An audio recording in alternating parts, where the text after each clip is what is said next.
Get ready for the dictation. Dictation will start in 5 seconds. Start.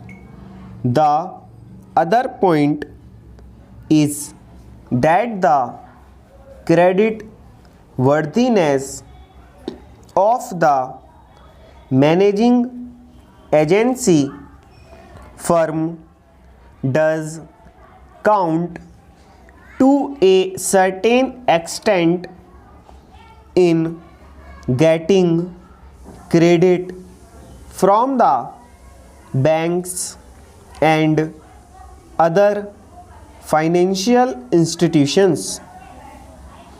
Yesterday, it was mentioned by my honorable friend that the crux of the problem is the question of payment of remuneration to a particular managing agency system. He said that in this bill, a definite encouragement has been given to the alternative type of management, namely the managing director or the manager, where an individual has been permitted to take 5%, while in the case of the managing agency it has been permitted to take about 10%. I would like to point out to him that it is not merely the question of remuneration which will decide the alternative type of management. The remuneration is not a very important thing unless and until you allow a certain amount of flexibility for any system to function.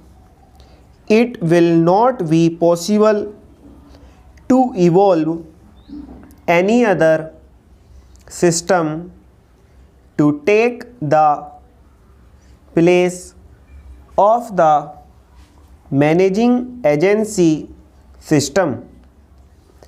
In spite of so many shackles, you may find that those few business houses which are carrying on now may have to carry on the present basis.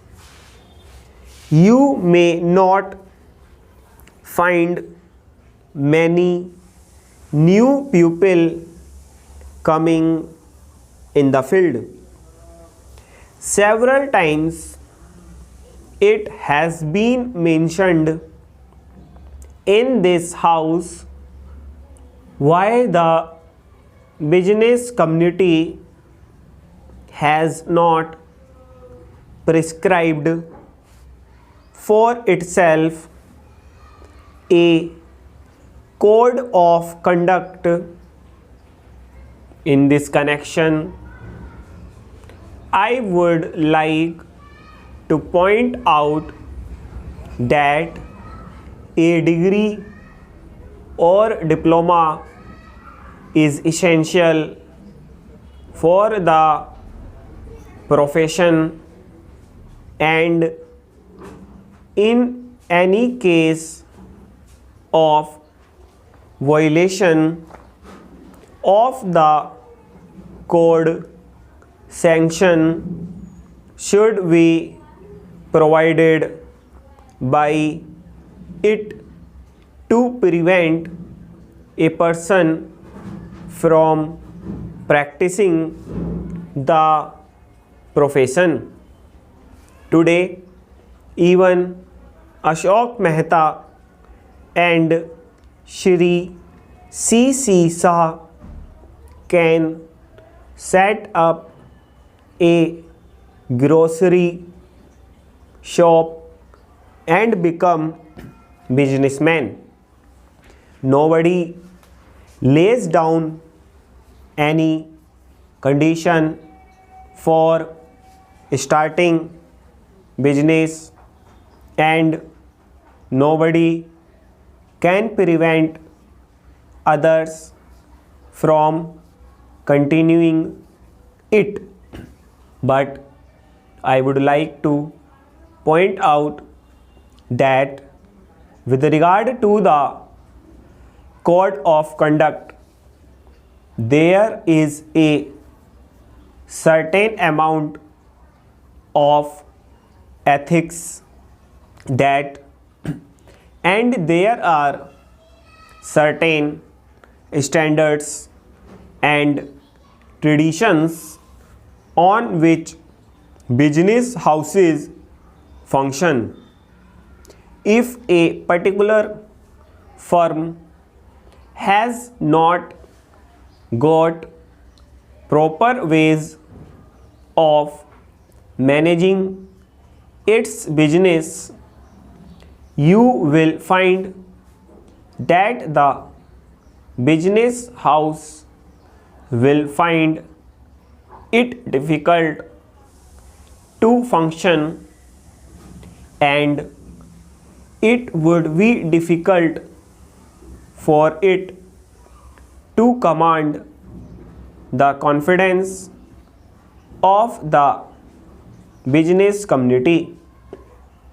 It would not be possible for it to function as effectively as a firm which has proper ways of managing its business.